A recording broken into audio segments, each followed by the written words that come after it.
Hello friends, welcome back to મુક્તિસ kitchen. હું છું મુક્તિ પંડ્યા. આજે હું લઈને આવી છું બહાર રેસ્ટોરન્ટમાં મળે કે પછી લારી પર મળે એવા ટેસ્ટી સ્ટીમ વેજ મોમોઝ. અહીંયા હું મોમોઝ પરફેક્ટ કઈ રીતે બનાવવા એની સાથે મોમોઝની જે ચટણી હોય છે એ કેવી રીતે બનાવી એ હું બતાવવાની છું. અને જો તમને મારી આ રેસીપી ગમે તો મારી ચેનલને સબસ્ક્રાઈબ કરજો, બેલ આઇકન પર ક્લિક કરજો અને મારી ચેનલને શેર કરજો. તો ચલો હવે આપણે શરૂ કરીએ. સૌથી પહેલા આપણે મોમોઝ માટેનો ઉપરના પડ માટેનો લોટ બાંધવાનો છે. તો એની માટે આપણે એક વાસણમાં 1.5 કપ જેટલો આપણે મેદો લઈ લઈશું. પછી સ્વાદ પ્રમાણે મીઠું એડ કરીશું. 1 ચમચી જેવું આપણે તેલ એડ કરીશું. તેલ અહીંયા વધારે એડ નથી કરવાનું તમારે.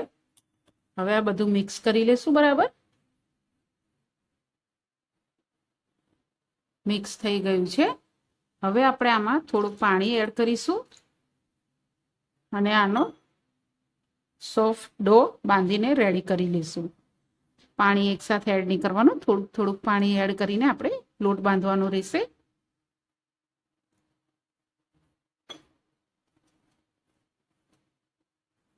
અહીંયા આપણો લોટ બંધાઈ ગયો છે, તમે જોઈ શકો છો. આવી રીતે સોફ્ટ ડો બાંધવાનો. હવે આપણે આ લોટને 3 થી 5 મિનિટ જેવું આવી રીતે તમારે મસળવાનો રહેશે, જેથી આ ડો એકદમ જ સોફ્ટ થઈ જાય. અહીંયા લોટ આપણો સરસ એવો સોફ્ટ થઈ ગયો છે, તમે જોઈ શકો છો આ રીતનું. હવે આપણે આને ઢાંકી દઈશું અને 5 થી 10 મિનિટ માટે આ લોટને રેસ્ટ આપી દઈશું, જેથી લોટ સરસ એવો ફૂલીને સરસ રેડી થઈ જાય. લોટ અહીંયા આપણો સેટ થાય છે ત્યાં સુધી આપણે મોમોઝ સાથે ખાવાતી ચટણીની તૈયારી કરી લઈએ.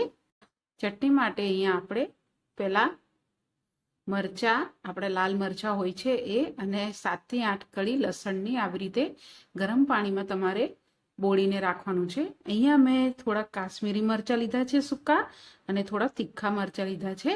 અહીંયા તમારે જો મરચાં તીખા યુઝ કરવા હોય કે કાશ્મીરી ખાલી યુઝ કરવા હોય, તમે તમારા મનપસંદના અહીંયા કોઈ બી મરચાં અહીંયા તમે લઈ શકો છો.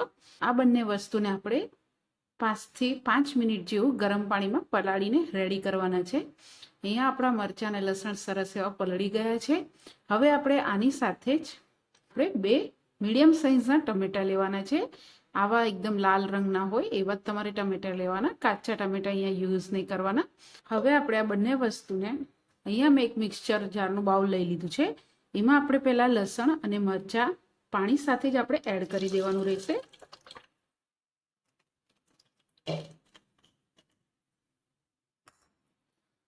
અને એની સાથે જ આપણે ટમેટા બી એડ કરી દઈશું. હવે આપણે આ મિક્સર જારનો બાઉલ બંધ કરી દઈશું અને હવે આપણે આને ફાઇન પેસ્ટ બનાવીને રેડી કરી લઈએ. અહીંયા ચટણી આપણી સરસ એવી ફાઇન પેસ્ટ બની ગઈ છે, ગ્રાઇન્ડ કરી લીધી છે. હવે આપણે આને એક બાઉલમાં કાઢી લઈશું. હવે આપણે આ ચટણીને તેલમાં ફ્રાય કરી લઈશું. જો તમારે આ ચટણીને તેલમાં ફ્રાય ન કરવી હોય તો તમે ખાલી આવી રીતે જ બી મોમોઝ જોડે ખાઈ શકો છો, પણ તેલમાં ફ્રાય કરવાથી તમારી ચટણી આ લાંબા સમય સુધી ફ્રેશ રહે છે. અને જ્યારે બી તમે મોમોઝ બનાવો કે પછી કોઈ એવી ચાટ બનાવો તો આ ચટણી તમને કામ લાગશે. તો હવે આપણે આને તેલમાં ફ્રાય કરી લઈએ. ગેસ ચાલુ કરીને મેં અહીંયા સોસપેન લઈ લીધેલું છે. તમારી પાસે સોસપેન ના હોય તો તમે કોઈ બી કઢાઈમાં તમે આ ચટણી ફ્રાય કરી શકો છો. હવે આપણે આની અંદર 2 ચમચી જેવું આપણે તેલ લઈશું. તેલને આપણે હલકું ગરમ થવા દેવાનું.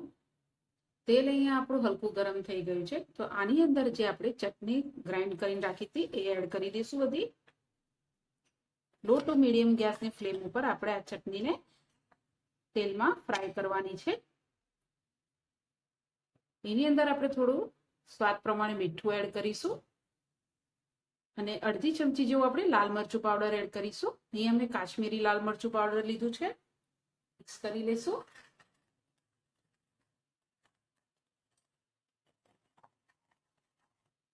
અહીંયા ચટણી આપણે બહુ ઢીલી નથી બનાવવાની. હવે આપણે આને ઢાંકી દઈશું અને 2 થી 3 મિનિટ માટે સ્લો ગેસ ઉપર આને કૂક થવા દઈશું. 3 મિનિટ જેવું થઈ ગયું છે, ખોલીને જોઈ લઈએ. તમે જોઈ શકો છો આપણી ચટણીમાં સરસ તેલ છૂટું પડી ગયું છે.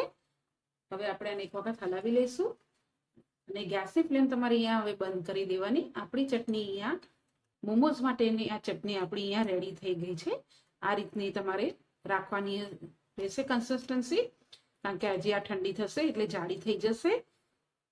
હવે આપણે આને એક બાઉલમાં લઈ લઈશું. અહીંયા આપણે બધી જ ચટણી એક બાઉલમાં કાઢી લીધેલી છે. હવે આપણે આ ચટણીને સાઈડમાં મૂકી દઈશું અને મોમોઝ માટેનું આપણે સ્ટફિંગ રેડી કરી લઈએ. મેં અહીંયા 1 કપ જેવી કુબી લીધી છે, જેને આવી રીતે એકદમ ઝીણી ચોપ કરી લેવાની છે. કુબી લઈ લીધા પછી બીજા વેજીટેબલ એડ કરવાના છે. અહીંયા મેં 1 મીડિયમ સાઇઝના કાંદા લીધા છે, 1 મીડિયમ કેપ્સિકમ લીધેલું છે, 1 ચમચી જેવું આપણે લસણ લીધું છે, 1 ચમચી જેવું આદુ લીધું છે અને 1 ચમચી જેવા ઝીણા સમારેલા આપણે આ બધી જ વસ્તુને આપણે એકદમ ઝીણી ચોપ કરીને લેવાની છે. તો હવે આપણે આ વેજીટેબલને ફ્રાય કરી લઈએ. ગેસ ચાલુ કરીને આપણે ફ્રાય પેન મૂકી દઈશું. હવે આપણે આની અંદર 1 જ ચમચી જેટલું તેલ એડ કરવાનું છે.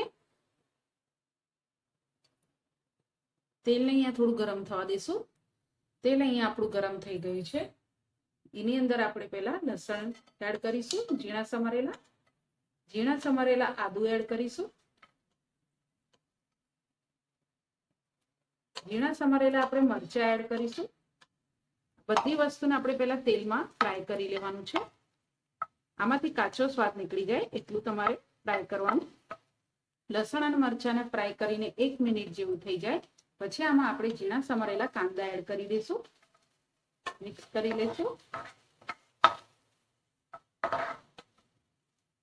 કાંદીને બી અહીંયા આપણે 1 મિનિટ જેવું સ્લો ગેસ ઉપર ફ્રાય થવા દઈશું. આપણે ઝીણા સમારેલા કેપ્સિકમ એડ કરીશું, હલાવી લઈશું.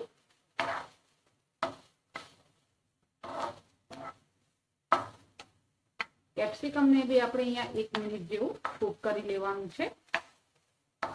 પછી જે આપણે કુબી સમારીને રાખી હતી એ આપણે એડ કરી દઈશું. બધી મિક્સ કરી લઈશું.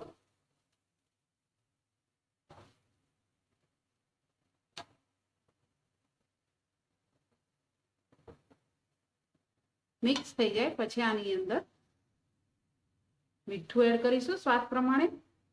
અડધી ચમચી જેવું આપણે મરી પાવડર એડ કરીશું. 1 ચમચી જેવું આપણે જીરું પાવડર એડ કરીશું.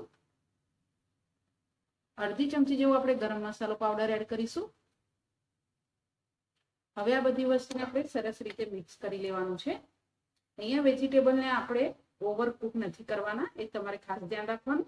તમે જે બી વેજીટેબલ યુઝ કરો એને આપણે એકદમ ઓવરકુક નથી કરવાના. 1 મિનિટ જેવું જ આપણે એને સોટે કરવાનું રહેશે તેલમાં.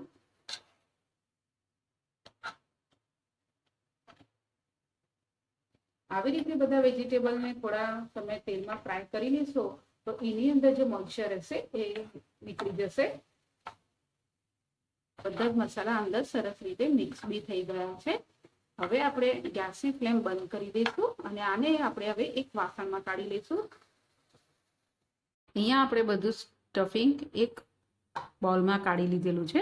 હવે આપણે આ સ્ટફિંગને ઠંડુ થવા દઈશું. ઠંડુ થાય છે ત્યાં સુધી આપણે હવે મોમોઝ માટેનો લોટ બાંધેલો છે એને જોઈ લઈએ. તમે જોઈ શકો છો લોટ આપણો સરસ એવો ફૂલી ગયો છે. હવે આપણે આના ઉપર થોડુંક તેલ એડ કરીશું અને લોટને આપણે થોડોક સરસ એવો તેલમાં મસળી લેશું. અહીંયા લોટ આપણો સરસ તેલમાં મસળાઈ ગયો છે. આ રીતનો સરસ એવો તમારો ડો અહીંયા મોમોઝ માટેનો બાંધીને હોવો જોઈએ. હવે આપણે આમાંથી નાના નાના બોલ્સ વાળીને રેડી કરવાના છે. આ રીતે નાના નાના આપણે બધા જ બોલ્સ વાળીને રેડી કરી લેવાના. બધા જ બોલ્સ વાળીને રેડી થઈ ગયા છે. હવે આપણે પાટલો લઈ લઈશું. એના પર આપણે એક ગુલ્લું મૂકશું અને વેલણની મદદથી આપણે પતલી પતલી પૂરી વણીને રેડી કરી લઈશું.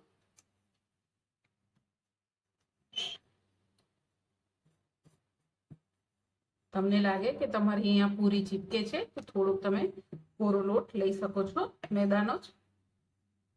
આવી રીતે પૂરી વણી લઈએ. પછી આની અંદર જે આપણે સ્ટફિંગ રેડી કર્યું હતું અહીંયા ઠંડુ થઈ ગયું છે. હવે આપણે એમાંથી 1 ચમચી જેવું સ્ટફિંગ લેશું અને આપણે આ પૂરીની અંદર એડ કરીશું. બરોબર વચમાં તમારે સ્ટફિંગને લઈ લેવાનું. સ્ટફિંગ બરોબર વચ્ચે આવી જાય પછી આપણે આ સાઈડથી કિનારી લેશું અને જે રીતે આપણે પાટલી વાળીએ છીએ એવી રીતે એક એક આવી રીતે દબાવતા જવાનું અને આવી રીતે ફોલ્ડ કરતું જશું. તમે જોઈ શકો છો. એવી જ રીતે આપણે સામેથી બી લઈશું અને આવી રીતે આપણે ફોલ્ડ કરી દઈશું, દબાવી દઈશું અને પછી આપણે આવી રીતે બધી જ ભેગી કરી લઈશું અને આવી રીતે એને દબાવતા જશું અને બધી બાજુથી આપણે સીલ કરી લઈશું. પાટે નહીં એ રીતે તમારે સીલ કરવાનું છે. આ રીતે તમારે બધા જ મોમોસ બનાવીને રેડી કરવાના. અહીંયા આપણા બધા જ મોમોસ વાળીને રેડી થઈ ગયા છે. હવે આપણે આને સ્ટીમ કરી લઈએ. અહીંયા મેં સ્ટીમરની પ્લેટને તેલથી ગ્રીસ કરી લીધેલી છે.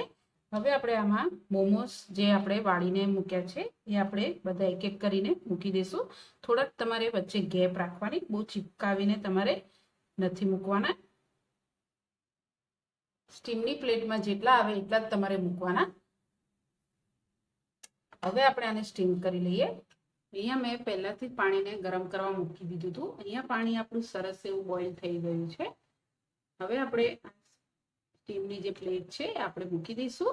ઉપરથી આને ઢાંકી દઈશું. ઢાંકીને આને આપણે 10 મિનિટ માટે મીડિયમ ગેસની ફ્લેમ ઉપર સ્ટીમ થવા દઈશું. અહીંયા આપણી 10 મિનિટ જેવું થઈ ગયું છે. ખોલીને જોઈ લઈએ. તમે જોઈ શકો છો કે અહીંયા આપણા મોમોસ સરસ એવા સ્ટીમ થઈ ગયા છે. કલર બી ચેન્જ થઈ ગયો છે ઉપરથી. હવે આપણે ગેસની ફ્લેમ બંધ કરી દઈશું. હવે આપણે આને એક એક કરીને આપણે પ્લેટમાં લઈ લઈશું. ધીરેથી તમારે ચીપિયાની મદદથી આ મોમોસ લેવાના. અહીંયા આપણે મોમોસ એક પ્લેટમાં લઈ લીધેલા છે. આવી જ રીતે આપણે બધા જ મોમોસ રેડી કરી લઈએ અને આને હવે આપણે સર્વ કરી લઈએ. તમે જોઈ શકો છો કે જોતાની સાથે જ ખાવાની મજા આવી જાય એવા સ્ટીમ વેજ મોમોઝ સર્વ કરીને રેડી છે. બહાર રેસ્ટોરન્ટમાં મળે એવા ટેસ્ટી બનીને અહીંયા આ મોમોઝ રેડી થયા છે. અહીંયા આપણા મોમોઝ એટલા પરફેક્ટ બન્યા છે કે તમે જોઈ શકો છો કે મોમોઝ આપણા એક બી ફાટ્યા નથી અને એની સાથેની જે ચટણી છે એ પણ આપણી પરફેક્ટ બનીને રેડી થઈ છે. તમે અહીંયા મોમોઝનો ડો જો પરફેક્ટ બાંધેલો હશે તો તમારા મોમોઝ એકદમ પરફેક્ટ જ બનશે અને એની જે ચટણી છે એ તમે સ્ટોર ફ્રીજમાં આરામથી કરી શકો છો 15 દિવસ માટે. અને જો તમને મારી આ રેસીપી ગમે તો તમારા બાળકોને એકવારથી જરૂરથી બનાવજો. આવી રીતે બનાવીને તમારા બાળકોને જો બહારના મોમોઝ ના ખવડાવવા હોય તો આવી રીતે એકવારથી જરૂરથી ઘરે ટ્રાય કરજો. અને જો તમને મારી રેસીપી ગમે તો મારી ચેનલને સબસ્ક્રાઈબ કરજો, બેલ આઇકન પર ક્લિક કરજો અને મારી ચેનલને તમારા ફ્રેન્ડ સર્કલમાં કે ફેમિલી ગ્રુપમાં શેર કરજો. અને કેવી લાગી એ મને કોમેન્ટ્સ બોક્સમાં જરૂરથી જણાવજો. Thank you.